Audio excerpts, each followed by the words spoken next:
high ticket sales is actually so much easier. Why? Because you never try to sell to anyone who doesn't absolutely want what you have. You literally make them beg for it. And they do, because if you've positioned yourself properly and you've shown the value that you have and that you can deliver, and you're not trying to shove it down their throat, and they can see that if only they bought your thing, they would get what they want.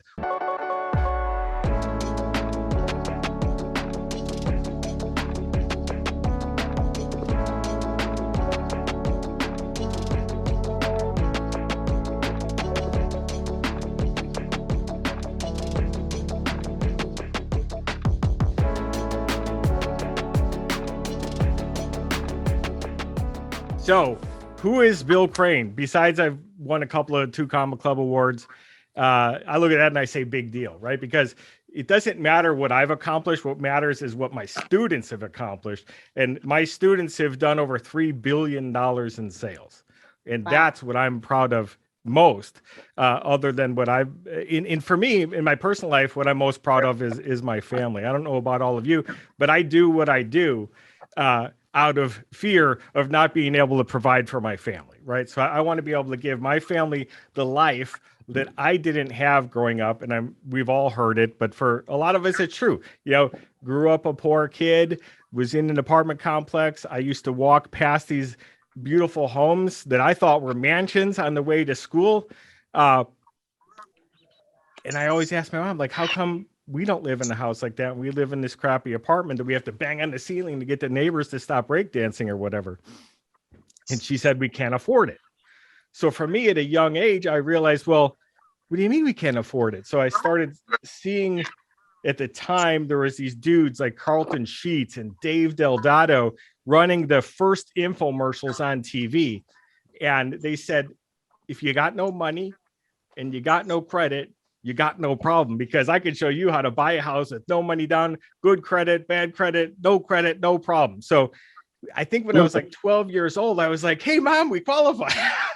You know, so I started thinking back then, it was all about how do I get out of this crappy apartment into a house? And then I thought real estate, because I saw those dudes marketing on TV. Now, I didn't know it at the time, but also awakened that entrepreneur and that marketer inside of me, you know, how to get people to give you money, right? That at the end of the day, that's what every business is about, and not in a salesy or manipulative way, but how do you identify who wants the thing that you have?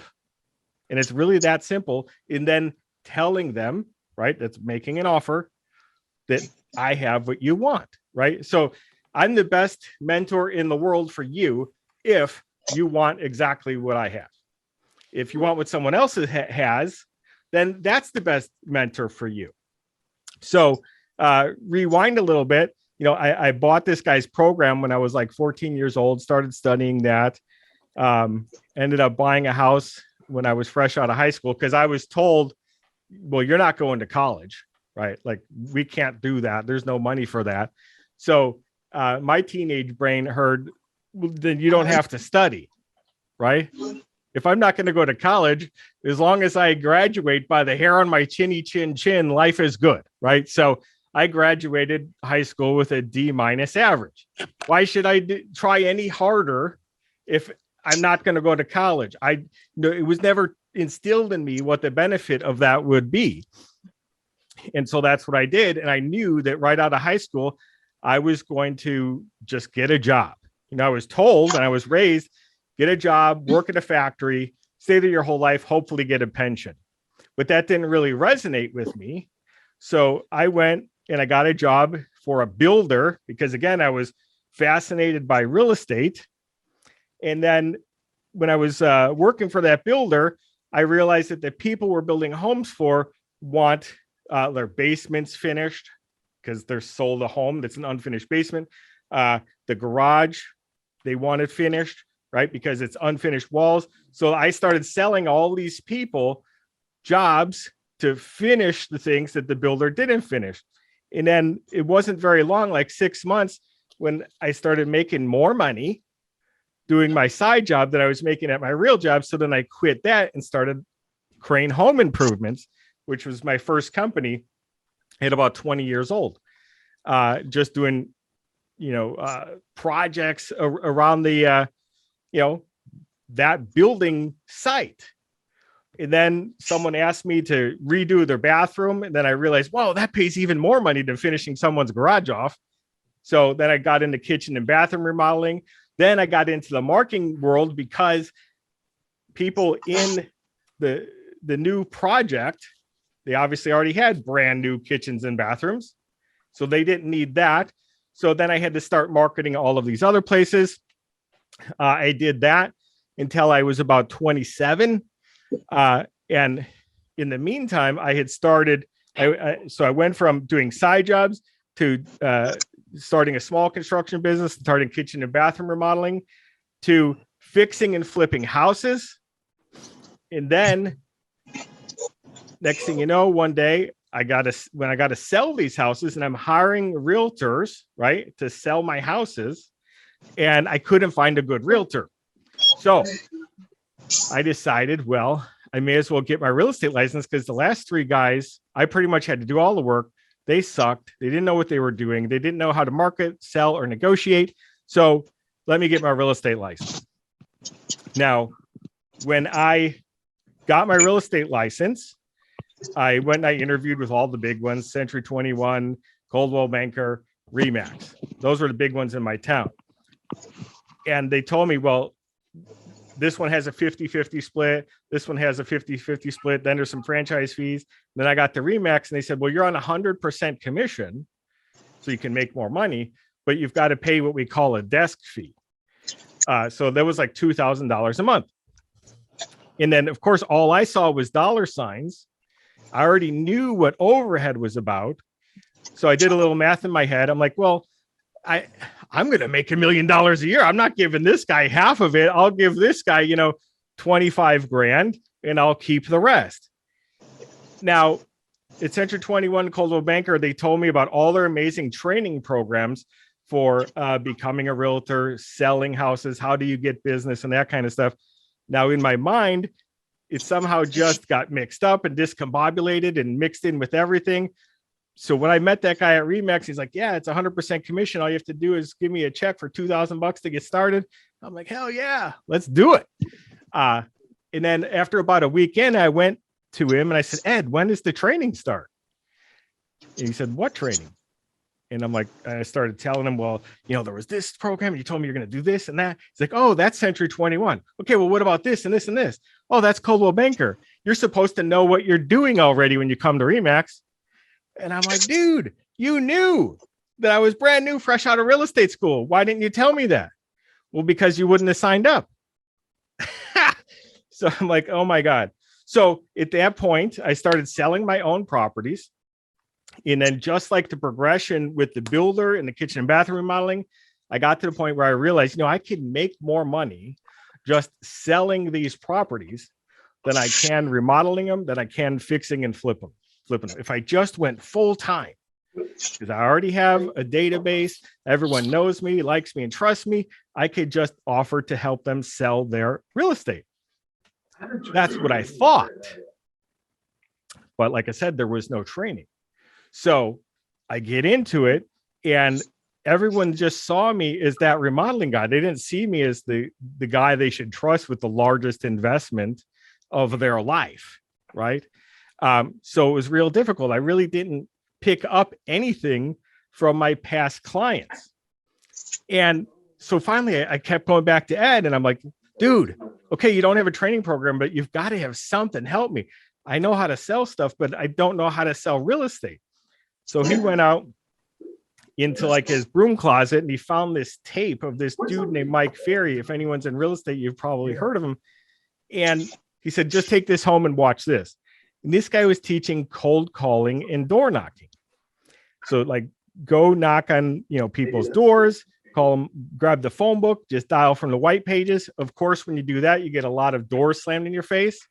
and you get hung up on a lot. But the funny thing is, if you do it enough, it works. And even in part of that, he said, if your office happens to be on a main street, go out and knock on doors, like when they're stopped at the stoplight, knock on their car window. So here I am, this 27-year-old kid, and all the old timers, sitting in there. It's like, what in the heck is this guy doing? But all of a sudden, I started selling properties. But the disappointing thing was, like, I wasn't a natural talent. It didn't just happen. My first year in real estate, I only sold 4 houses. I paid Remax $27,000 and I made about 25 grand. So I'm $2,000 in the hole with a whole year's worth of work. And so finally I said, well, there's got to be a better way. Like this isn't working, right? So I had to look outside of my office for some training.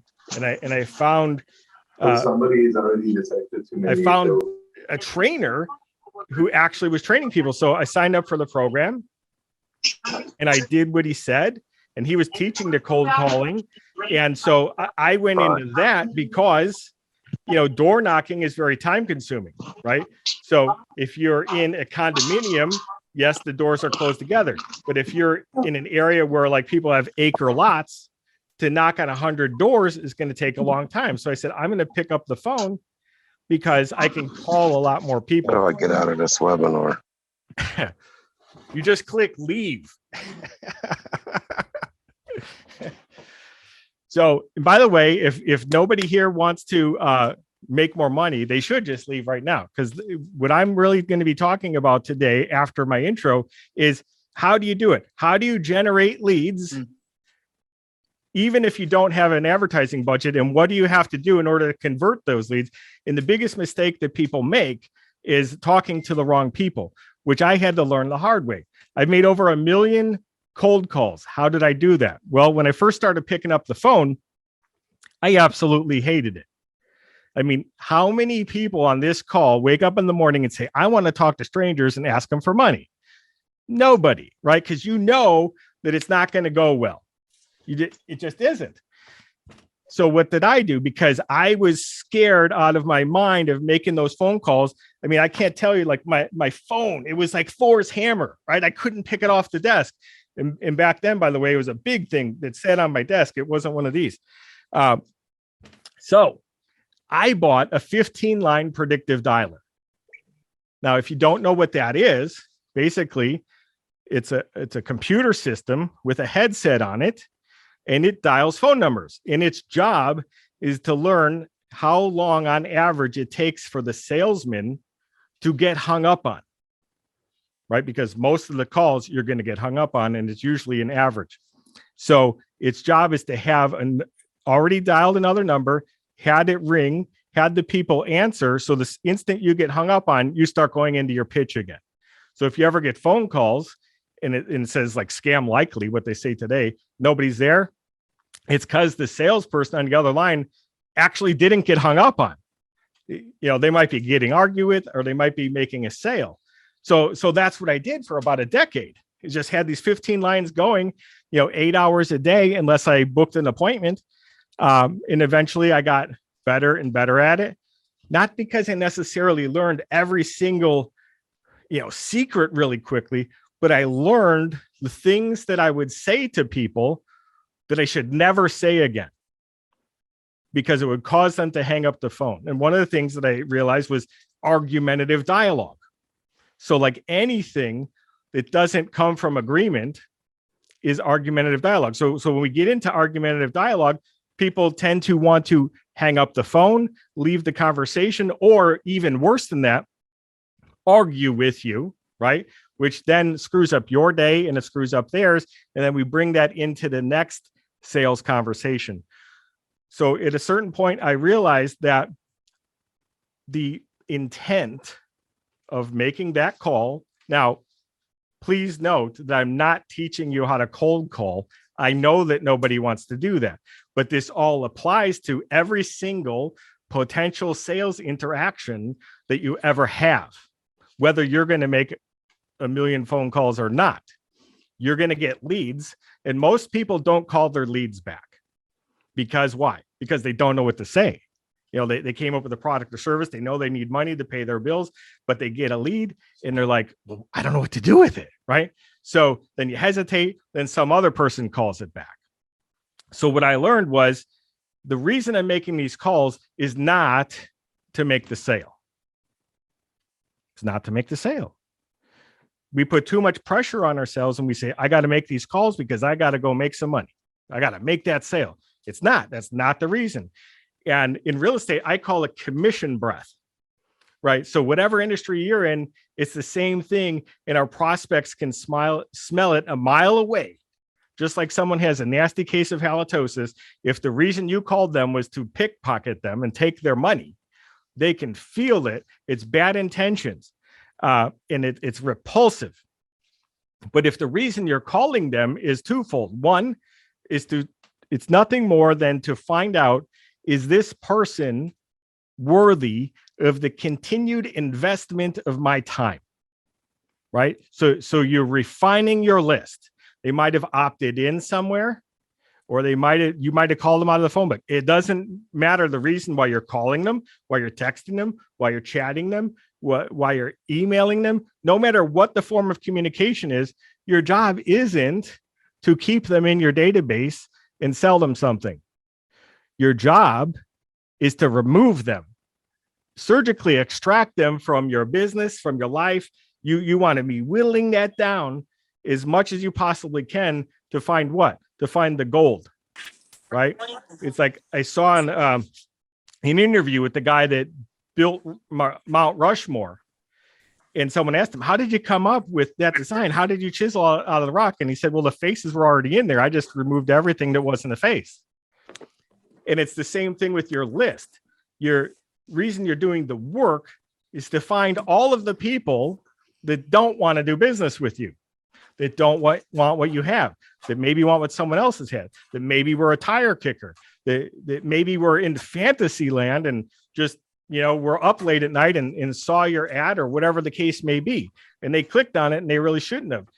Our first job is to get all of those people off the list so we don't waste our time, because the biggest expense in business is the money that we should be making, but instead we're doing something else.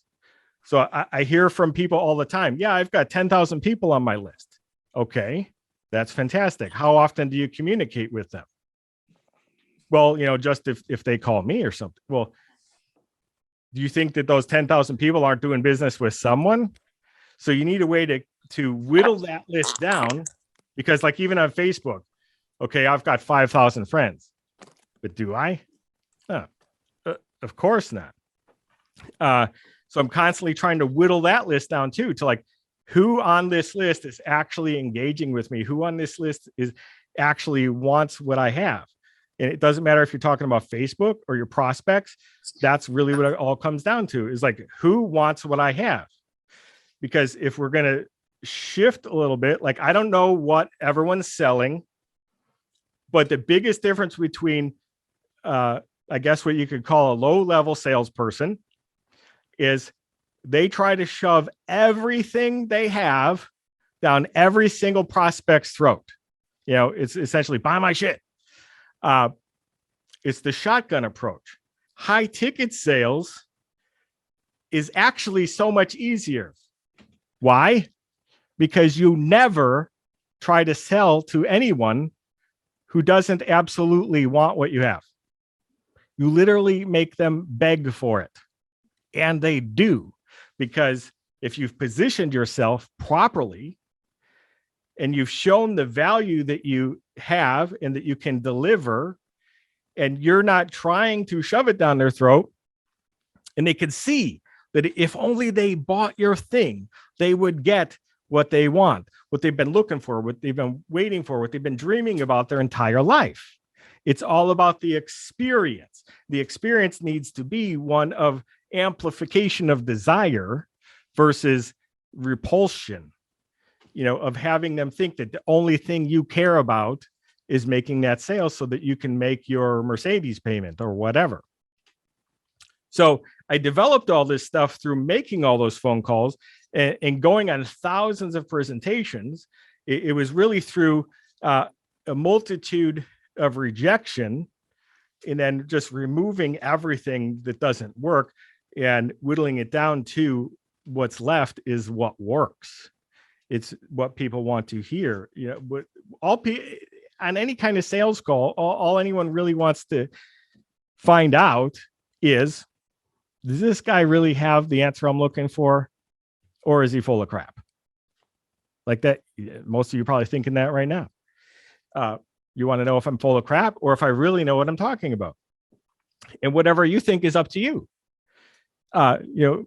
My job is just to let you know what I have to offer if I was trying to sell you something. But in this case, I want to help you to experience less agony in the sales process. Because if you're putting all that pressure on yourself to make that sale, then it means that you put the cart before the horse. Because the sale is a natural conclusion to the correctly done process of, first of all, taking the lead, turning them into a prospect, and then turning them into somebody who really wants what you have. But it's really not turning them into that. It's really just the elimination of the people that aren't a right fit. Because let's say you're a coach, for example. You can't coach 1,000 people this year. I know for a fact you can't. I was in Russell Brunson's inner circle, and he lets 100 people into that. He can't even deal with 100 people. Like, it's impossible. How could any of us deal with 100 people all at the same time if they really have high level questions? You can't. So as a coach or a consultant, we're limited because you're human beings. We only have a certain amount of time in the day. So how many one-on-ones can we really have? Something like Zoom leverages our time, right? Because we can communicate with a whole bunch of people. Right now, there's 42 people on this. Take away me and Jake, and now there's 40. So we can communicate with 40 people all at once. But in the coaching business, usually it's one-on-one type stuff. So we have to take our time very seriously and make sure that whoever we're working with, is someone who really wants what we have, because we need to spend most of our time doing what? We have to spend most of our time fulfilling, especially like if we're a one-man band, which most people are, especially in today's world. Like, how many people are on this call because they lost their job or quit their job or decided they were sick of their job because of COVID, because their boss was a pain in the ass, like because it wasn't what you wanted to do when you were a kid, when you grew up, or whatever the case may be. We all decided to go down the entrepreneurial path. And at first we think it's going to be amazing. I'm going to be totally free. And I'm going to be a millionaire. And I'm going to be able to travel the world. And I'm going to be able to have a nice car and a nice house. I'm going to be able to send my kids to the best schools. And then what happens? The first thing that happens when we become entrepreneurs is we start to lose our minds because we've lost all control of our life. We're working 100 hours a week and nobody's buying anything because we're going at it frantically, just trying to make that sale, not having the realization that it's not about us. It's not about me. It's about you, and it's about them. It's about what do they want. And if I have what you want, that's fantastic. If your prospects have what you want, that's fantastic. That's who you should be working with, because then that's how you're going to be able to spend the most amount of time. If you have to spend more than 10% of your time prospecting and making the sale, then you start to get really diminished on how much you can fulfill. And if you're in a business coaching environment, all the coaches that I've ever worked with, they have the same problem. They're teaching people how to take control of their business so that they can get their life back. And yet they're working 120 hours a week, having no life. I mean, I've certainly done it, so it becomes a catch-22. It's like, I want to be free. The first thing I lose is my freedom. So we have to have not only systems in place, but we have to know what to do and what not to do. And the fastest path to that success is being on calls like this, being part of a mastermind, getting coaching and training whenever you need it to shorten the learning curve. I've paid people like Russell Brunson an insane amount of money. Why? So that I didn't have to take me 10 years to learn it. And also, the truth is, most of the time I've hired a coach like that, I really just ended up getting validation that I was already doing it right. If we follow our instincts a lot of the time, then it turns out that we're actually doing the right thing. Because if we're authentic and genuine, and we come from that place of, I really want to help you, then people can feel that. And, if you make a mistake, if you say the wrong thing, as long as you're being authentic and genuine, they can respect that. They just don't want to feel like they were lied to.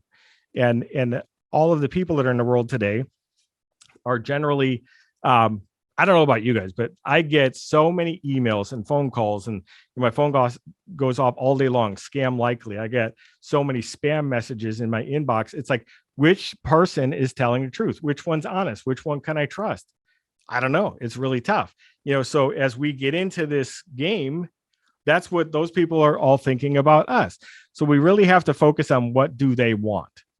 One of the biggest mistakes that I see people making, and I've done this myself, is thinking, well, I'm good at all this stuff, right? So that means I can help anybody with anything. And what that leads to is getting bogged down, because you're not niched. So you don't make a name for yourself in a particular area, and you don't build systems to be able to help a whole bunch of people do the same thing at the same time. So you can never scale. So, you've got skills, and you've got processes. And now, with technology that we have today, there's a lot of things that can be automated. So one of the things I've been working on for the last couple of years, I've been dreaming about it for 20 years, but like the technology is finally caught up, is how do you automate the sales process? I have a list. I have a big list. It would be impossible for me to communicate with those people. Even if I just was still on that predictive dialer all day long, I wouldn't be able to call and have meaningful conversations, or send them emails or text messages or chats or any of that. I would just never get to them all, like in a week, on a weekly basis, right? So through technology, we can do that. The problem that we've had with most technology is that people use it wrong, right?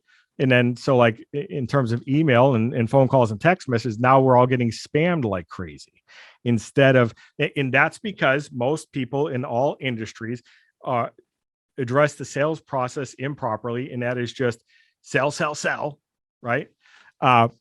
Don't have any concern with whether or not the person actually might want what you have. And then even when you tell them no, what happens? They call back. You tell them no, they call back. Like, I can't tell you how many times I've opted out of phone calls and emails and text messages, and they just don't stop. And then eventually, if you're like me, first you start having fun with them, right? So I'm like, okay, I'll take this guy's call. And I run him all the way through the process. And then when he's at the end, I'll be like, that sounds awesome, but it's not for me. I hope you make the next sale. It's like, you know what? It's like, if you're going to waste my time, then fine. I'm going to have a little bit of fun and waste yours. And then eventually you just have to block the number. Otherwise you just keep getting the calls. And I never understood that. It's like beating your head against a wall, like to try to make a hole in it rather than just getting a drill. So in a nutshell, that's what I do. I just try to teach people the way that they can not only generate leads, whether or not they have an advertising budget, because most people don't realize how many leads they actually already have. So they're like, where can I get more leads? Like, I mean, unless you've been living under a rock, chances are that you have multiple databases. So you've got your phone, you've got your email, you've got, if you happen to have a CRM, and if you've ever done business before, you've got, your past clients, you've got your sphere of influence, you've got your friends and family, you've got all of the businesses that are easily accessible where you live. Or if you're not a local, if your focus isn't local, then let's say you work with chiropractors. Well, it's really easy to get a list of every chiropractor in the world. You can do that. any business doesn't apply to do not call, canned spam, or the do not text type stuff. Like all bets are off for business to business. And if we're business coaches, like hallelujah, that's fantastic. So if we're not dealing with the general public, then we don't even have to worry about that stuff. But the other thing is, again, it's like when we reach out to these people, no matter how we're reaching out to them, we have to come from that place is, I really, really want to help you. And all I want to know right now is, do you want what I have? Do you want my help? If you don't, have a nice day. That's fantastic. Like we don't have to take it personally. All we're trying to do is find out who wants what we have so that we can genuinely help them improve their life, improve their business, catapult their income without being salesy and manipulative. And, there's a million directions that we could go into with all this. But yeah, rather than me just going, like who has some questions? Yeah, I'd love awesome. to help some specific people. Awesome. All right. Thanks for that, Bill. It was awesome. So thanks for sharing. We'll go ahead and open it up to a Q&A. So if you have a question, just go ahead and click on that little raise hand button at the bottom there. But I guess, when while we're waiting for questions to come in, I can start it off, right? So yeah, you talked about how, you get coached, right? It's always important to do personal development, get coached constantly.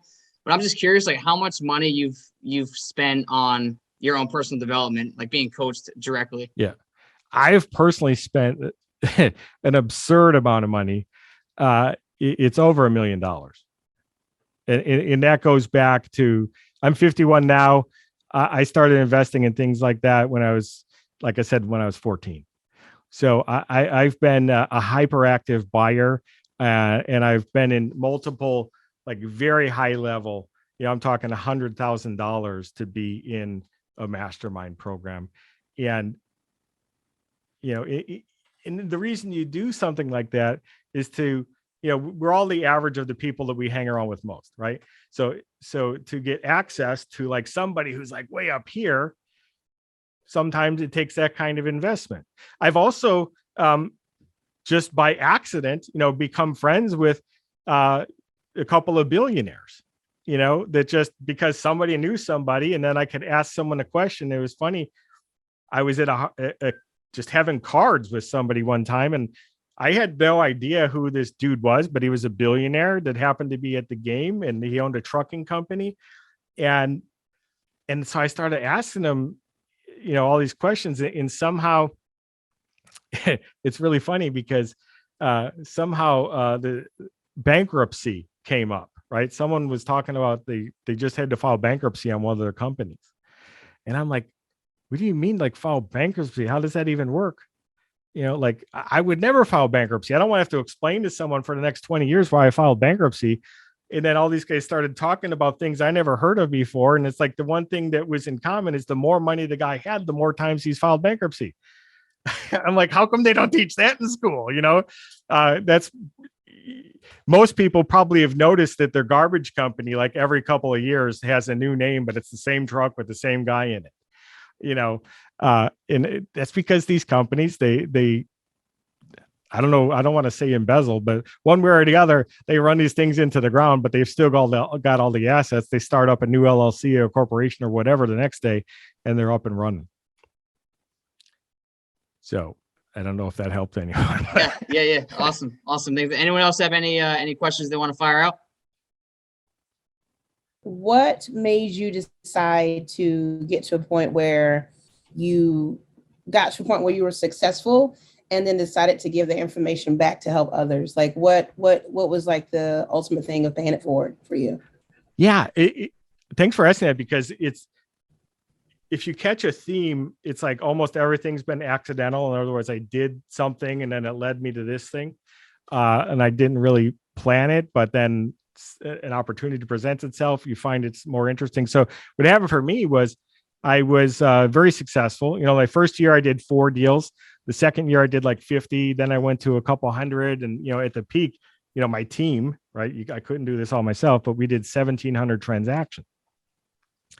And so, but even before that, like people started seeing like, well, dude, you're like really successful. What are you doing? I'm like, well, what do you mean? It's no big deal. I do this and I do that. And I didn't think I was doing anything special.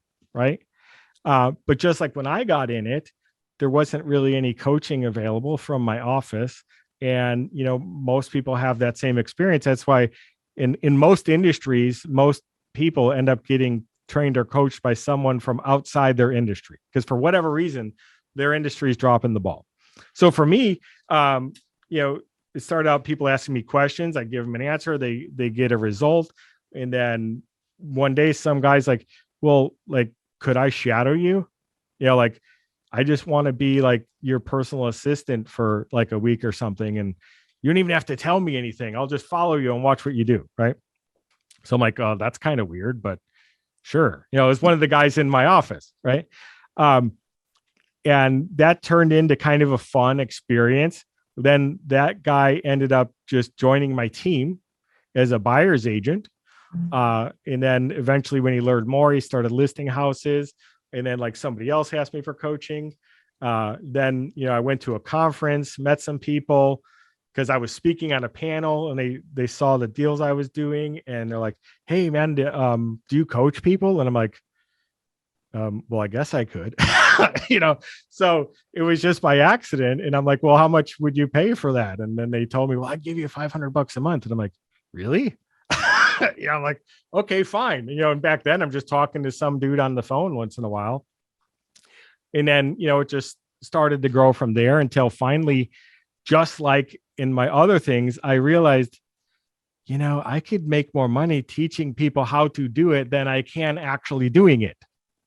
Because even though I did 1,700 transactions, I also had 17 employees on salary, a huge office to pay for. And even though we did a couple of $1 million in gross commissions, by the time all of the expenses are paid, I make like a couple $100,000. Right.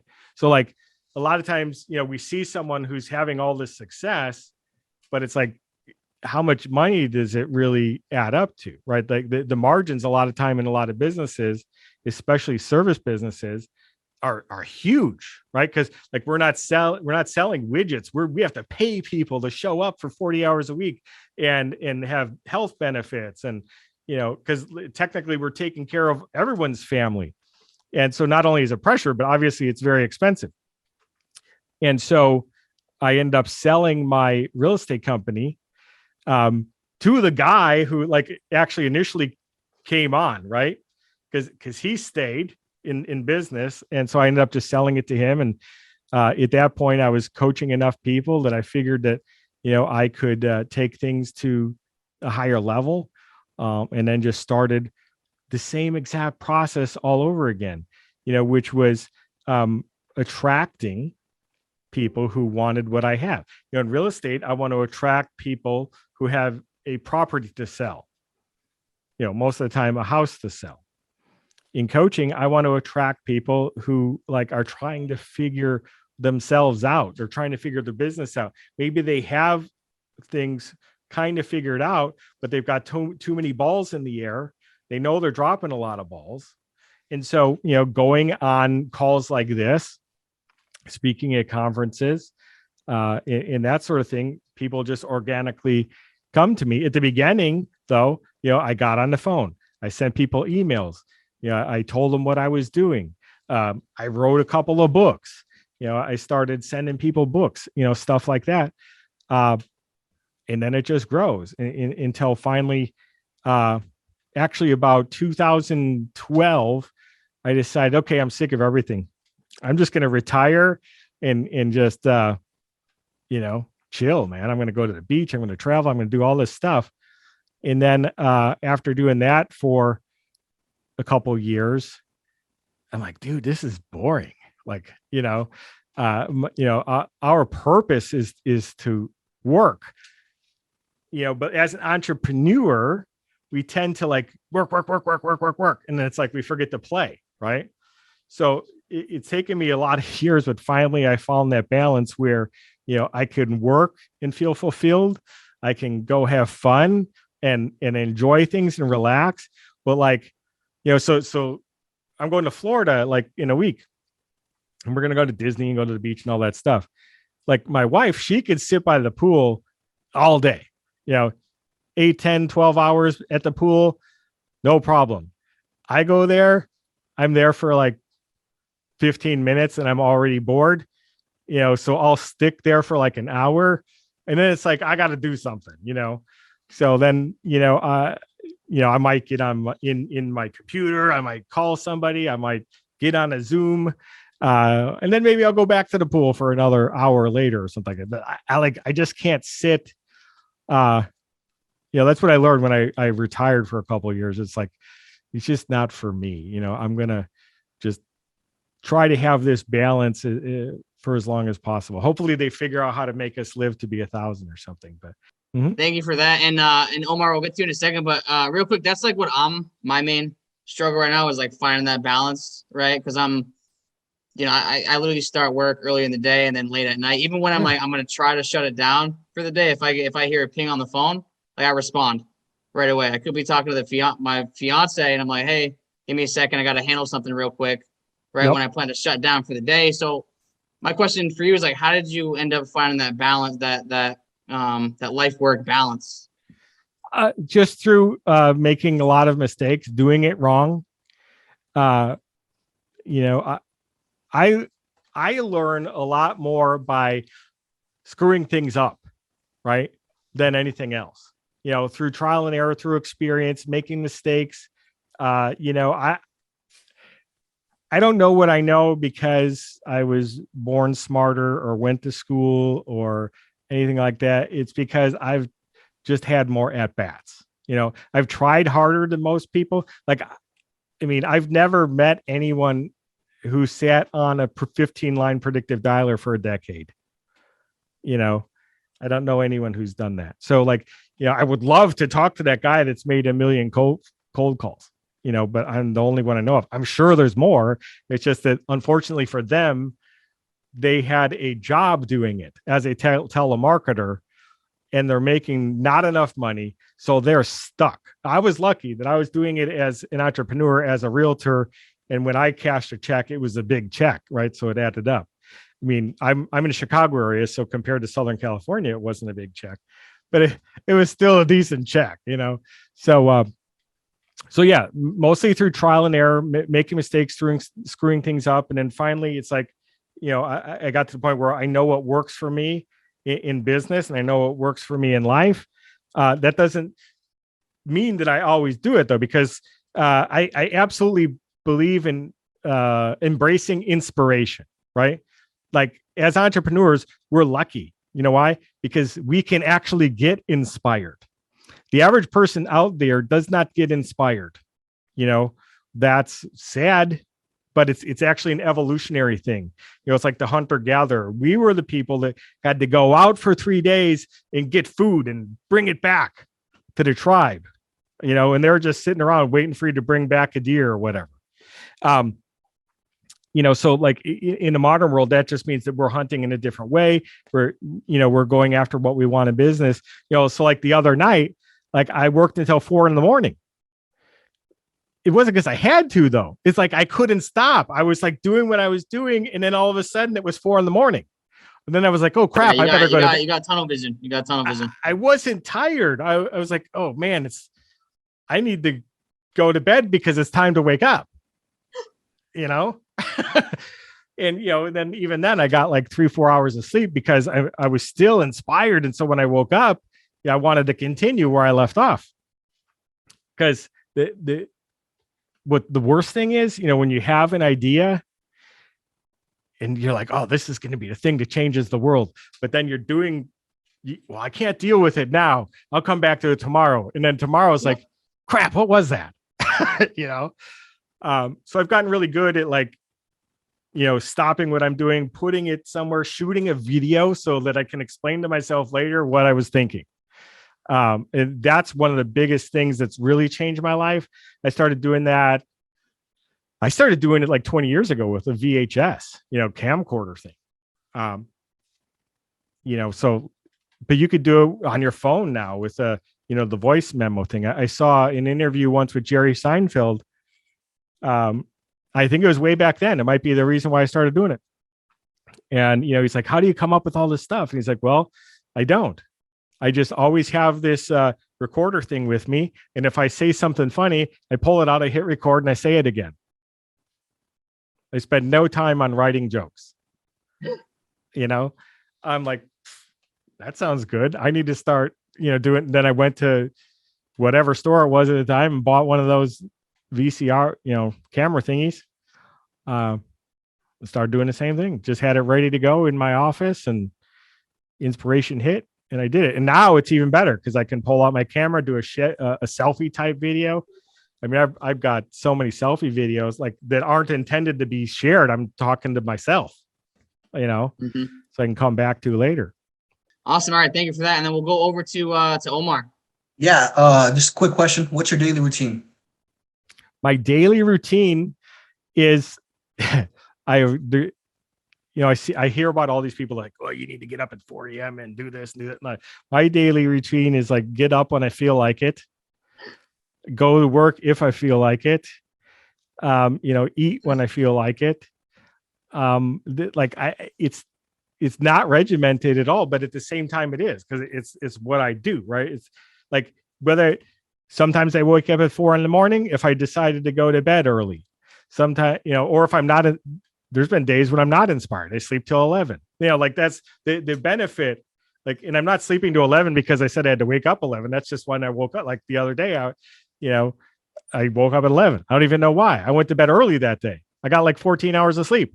Like, that's weird. How did that happen? Was I abducted by aliens or something? I don't know. But, I don't follow that mold. I'm not saying that mold doesn't work, because I can tell you from experience that a schedule creates freedom. And I used to live by a schedule, right? So depending on where you are in life, the better answer would be, okay, so like I have freedom, right? And that's the reason why I can do what I do. I didn't always have freedom. What I did a long time ago, and I don't remember even who I heard it from, is I did what's called a time study. And you could probably find a chart, or just make one with an Excel spreadsheet. And every 15 minutes, I write down, and if I was doing it today, it would be in Excel or something, or a Google sheet. Okay. Every 15 minutes, what was I doing? 24 hours a day, right? 7 days a week. It includes sleeping, it includes eating, it includes going to the bathroom. And then you do that for 3 weeks, and you find out where you're actually spending your time. And then you can look at that time and you can say, okay, maybe I watched Netflix a little too much, right?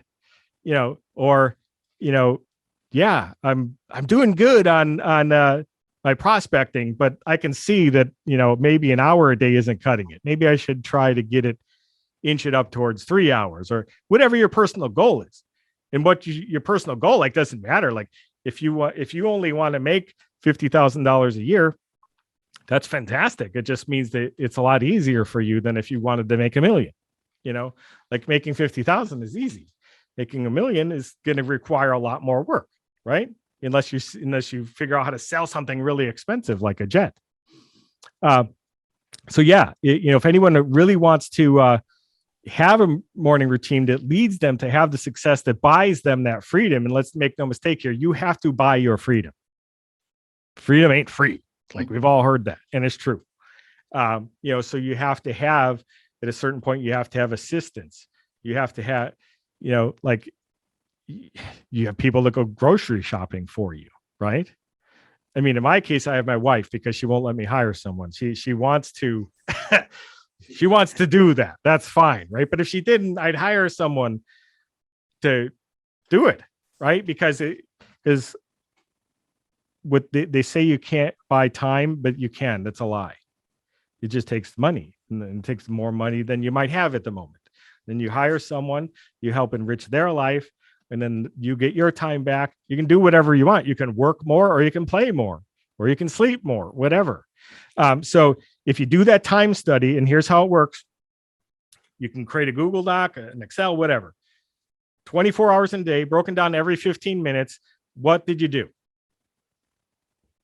And then after 3 weeks, you go through, you analyze it, and you're going to find where you're not doing what you're supposed to do.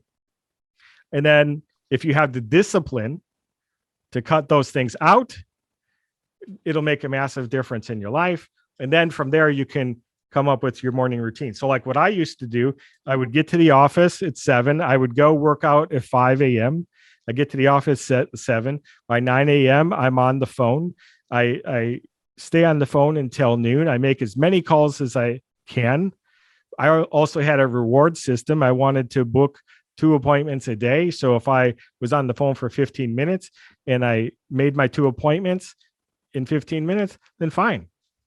My bonus is I don't have to do it for the next, 2 hours and 45 minutes. Right. And sometimes I would do that and I'd be like, yeah, I'm cool. I can screw off now, or catch up on other work, or I'd be just like, shit, I'm having a good day. Let me see how many appointments I get, so, so it can work however you want, but the most important thing that if you're trying to climb that ladder, you need to know what you actually do versus what you think you do. Because most people say, I worked my ass off today and I didn't get anything done. Like I promise you, if you did that time study, you'd be like, oh, I guess I didn't work my ass off today. I spent 3 hours on Facebook. And most of that was responding to stupid stuff other people said. Yeah. So makes sense. Thank you. Awesome. All right. Thank you for that. Richard Lopez. Hey, I just want to know, to you, what makes a great leader? I think what makes a great leader is, it's a very complicated question. There's a couple of things. Like, first of all, is anyone following you? Like, that's important because usually leaders don't decide I'm going to be a leader, right? Dictators do that, but leaders usually find out they're leaders on accident because they're actually leading already, right? Without even trying to. So I think what makes a good leader is inspiring people to do better, inspiring people to get more, to get what they want. Like, more isn't more than what I think you should have. It's more than you currently have, and getting closer and closer to what you want. So to me, a leader is just someone who can inspire someone to get what they want. And that's probably the simplest way to break it down. Yeah, there's a lot of traits involved in that. Obviously a good leader should probably have experience in the thing that they are leading people in, and leading that charge. They should have actually done it before. In today's world, there's a whole lot of people who, they might have taken someone's course, not even live, but a recording on a membership site. And then 2 days later, they're running Facebook ads to sell the thing and be your leader. There's too many people like that. Right. It doesn't mean it can't work. It's just not necessarily what I believe in. But, to be a leader, I think you just, first of all, you have to have a cause. Where are you trying to take people? So like for me, I'm on a mission to create 1,000 new millionaires. Because first of all, I believe that 1,000 new millionaires, $1 billion network, could actually have an impact and change the world, whereas one billionaire can't or won't. Right. So that's become my mission. And so for me, I'm just leading people to, take charge, transform their business into something that works for them versus they work for it, because that can change their life. And then when enough people do have the freedom that they're entitled to, then they can sit back for a minute and think like, okay, well, how can I make things better? It's just really a natural progression. Like when you finally have what you want in life, like, chances are you're just going to want to give back because it's fun, it's rewarding. You're kind of doing what you love. So like me teaching people how to generate leads and make sales and close deals, is I get to share all the fun stuff, right? But I don't have to be in the trenches anymore, just, dialing for dollars, Right.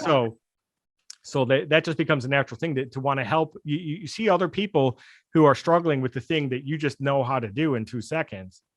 And then to be able to transfer those skills and knowing the impact that can have on them is a natural thing. And if you have that, you're a leader. If you don't, then you're not.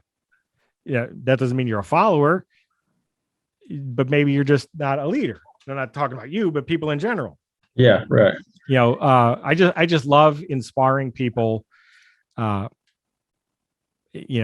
it's like it ends there, right? Like I'm not even trying to inspire people to do what I want them to do. I want to inspire you to do what you want to do.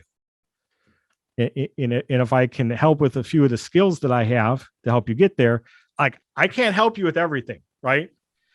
But it's like that movie. I have a particular set of skills, and I can absolutely help you with those. You want to know how to build an airplane? I'm not your guy. You want to know how to write code? I'm not your guy. But if you need help, marketing, selling, negotiating, I can do that. So that's where I try to focus on, and it's not up to me who I inspire. To be authentic to myself, I just put my message out there, and if people like it, they start following, and then we kind of fall in love, right? And then you're just leading them as like the part of your family. Like I lead my family. I'm not like trying to, I just do. So it's the same thing with like, being an entrepreneur, having a community. I hate saying followers, right? But until someone comes up with a better word, that's what it is. So yeah, inspire and then lead them to where they want to go. Okay, cool. Thank you. Yeah, my pleasure. Awesome. Thanks for that. And we're just about at the hour mark. I don't know if we have any more time, Bill, if anyone has one more question for you. Yeah. Thanks for being here, by the way. My I just pleasure. I like the comment that you said about Mount Rushmore, how the faces were already there. You just chiseled away, and Yeah. that was great. Therefore, making the sales process a lot less, Yeah. The sales process for me is all about removing pain, because I'm a moving away from pain kind of person. And in all those years I spent on that dialer, it was pain. It was a lot of pain. And like I said, I just learned what I should never say again. And then eventually that progressed into, like we've all seen the thing with Jordan Belfort, right? Sell me this pen, right? And then people go into all kinds of different things. But I don't want to say I know Jordan, right? But I've met Jordan. I actually sat next to him for 10 days in a speaker event. Believe it or not, even the people on stages, they go, so I was in Hollywood for 10 days learning from this dude how to pitch from stage. And, so Jordan would tell you, if I wanted to try this pen, if I want to sell you this pen, the first thing I would do is ask you if you wanted a pen. And if you say no, I say, that's fantastic. Have a nice day. So that's really the difference between sales and high ticket sales is like, if you don't want a pen, I'm never going to sell you one. But if you say, wow, Bill, that's a really cool pen. Well, then I can tell you all the amazing things as a matter of fact, it's magic. Every time you press this button here, people cannot resist signing your contract. So what do you think it's worth? This is $1 million. This pen is going to make you $1 million. What do you think is fair for you to pay for it? That's awesome. You're not going to say $2, assuming I'm telling the truth and you actually believed it. Well, geez, I'll give you 100 grand, I give you 250 grand, but I only got 100 grand. Will you take that? I guess. Sure. Yeah. Like you be fulfilling. All be fulfilling. Yeah, it's fulfilling their needs. Yeah. Or their wants.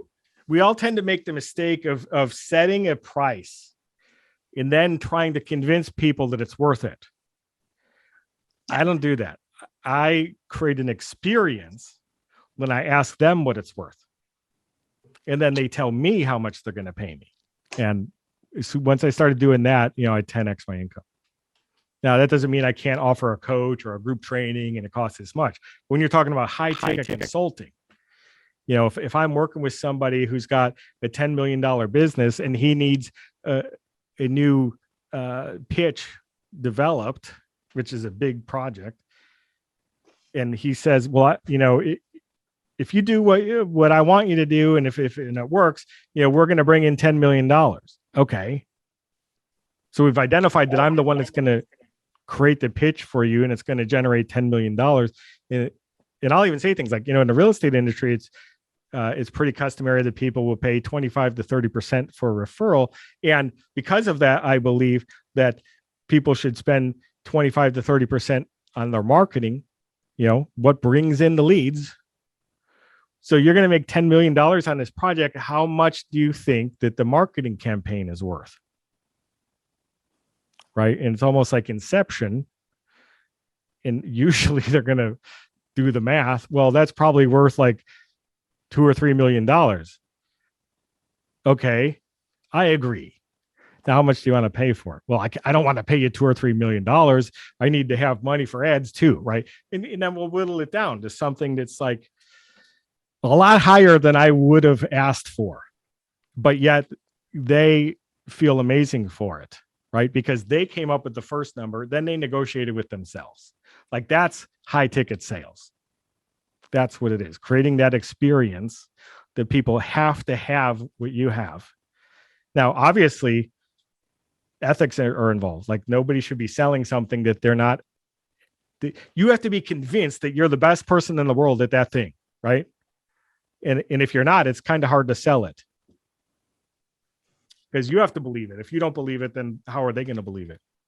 So it's when you have that transformation within yourself that all of a sudden you can start charging exponentially more, and then even go into a level where like they're telling you how much they want to give you. So, Great. Thank you. right. Thank you.